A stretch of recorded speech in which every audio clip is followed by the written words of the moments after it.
নিমাই নিত্যানন্দকে বলছে, দাদা নয়নে দেখিবে যারে, কৃষ্ণ নামে দেবে তারে, কেহ যেন বঞ্চিত না হয়। দাদা এই কলির জীব যেন কেউ বাদ না থাকে, সকলকে জনে জনে কৃষ্ণ নাম যেন বিতরণ করবে তুমি।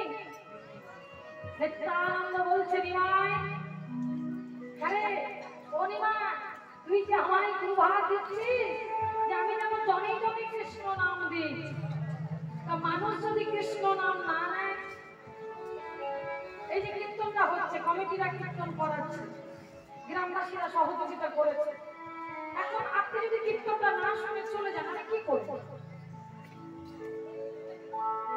বাবা যাবেন না, শুনুন আপনার পায়ে ধরে কীর্তনটা শুনুন। আরেকজন গেল, আমি যদি সবার পায়ে ধরে ধরে বেড়াই, কীর্তনটা হবে কি করবো? নিত্যানন্দ বলছে, নিমাই যদি কেউ কৃষ্ণ নাম না বলে তাহলে কি করবো? নিমাই বলছে, কেন দাদা? হাতে ধরবে, হাতে ধরে বলবে, শুধু একবার করে নাম বলো, তোমরা খাও মাখন মাছের ঝোল, তোমরা নাও ঢোল যুবতীর ফুল, শুধু দুটি নাম দুটি হাতে তুলে প্রেম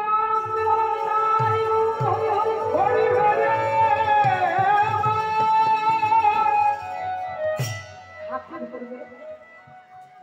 নিমাই বলছে, বুঝলাম ধরলাম হাতে না, কিন্তু এমন তো অনেক মানুষ আছে হাতে ধরলেও হরি বলবে না। এই কীর্তনের আসলে অনেক ভক্ত আসে, কীর্তনিয়া যতই হাত ধরতে বলুক হাত ধরে ধরে, যতই হরি বলতে বলুক বলে না, মনে মনে হয়তো বলে, লোক দেখানি কাজ করে না, কিন্তু কীর্তনিয়া যদি তার হাত ধরে বলে হরি বলো ভাই বলছে, কি করবো? নিমাই বলছে, কেন দাদা? যদি কারোর হাতে ধরলে যদি কেউ হরি না তাহলে তুমি তার পায়ে ধরবে। নিমা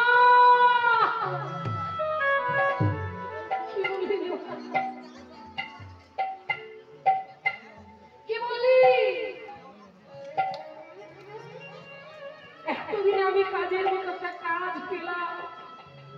নিমাই আজ আমি বুঝতে পেরেছি, আজ আমার সমস্ত দায়িত্বের মধ্যে আছে একটা শ্রেষ্ঠ দায়িত্ব পেলাম, যে কলির জীব অধম নিবিষ্ট কলির জীবে আমি পায়ে ধরার অনুমতি পেলাম।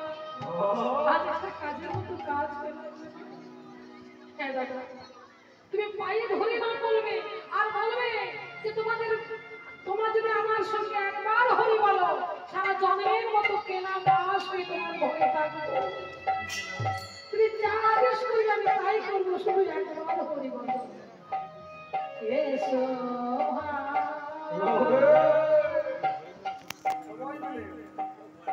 না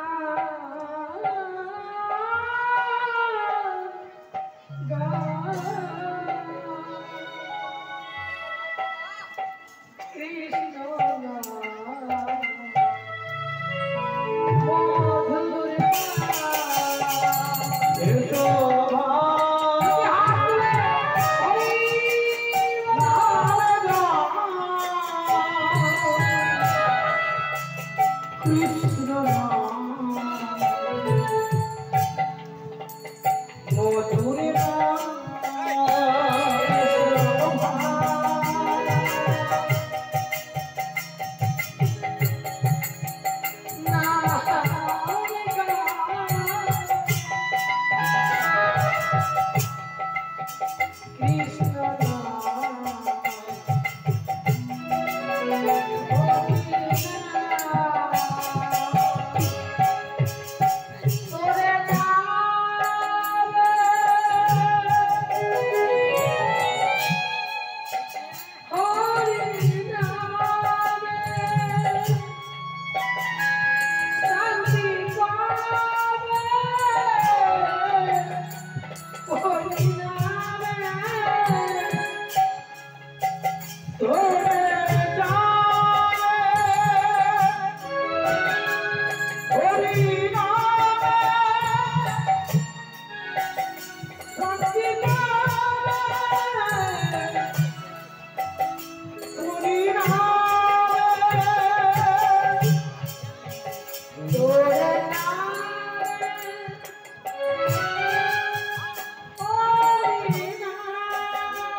না